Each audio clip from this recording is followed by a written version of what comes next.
living conditions in there are very third world.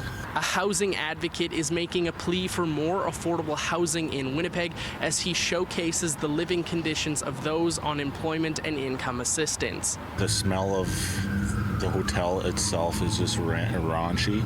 Nick McIver was doing a wellness check on a tenant at the Mount Royal Hotel and noticed several unsettling things. There's bed bugs, there's cockroaches, people have no doors. A tenant invited City News to view living conditions in the building. We found stains on almost every wall and carpet, missing ceiling tiles, used needles, barely any furniture, shared bathrooms with ceilings collapsing in. The tenants were afraid to share their identities, worried about repercussions, so McIver relayed some of their thoughts. It's like hell on earth.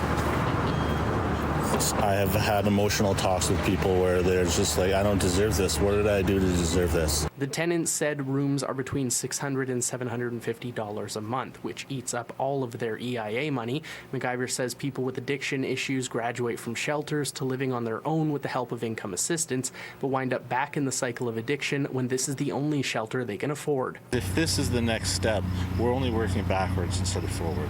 City News reached out to the owner of the building through multiple avenues but did not hear back.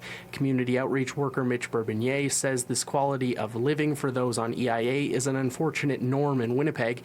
He says multiple levels of governments must come together to form housing with wraparound supports. Support workers, 24 hours a day on site, either on the main floor in an office that can help people navigate. Maybe having a home for the first time, getting along with neighbors, dealing with drug traffickers, safety issues, isolation issues, mental health issues. Bourbonnier says the supports wouldn't need to be lifelong, but just long enough to get each person system literate with enough traction to navigate their own lives. This would also afford people with no rental history the ability to build up credibility to rent elsewhere in the future. In Winnipeg, Mike Albanese, City News.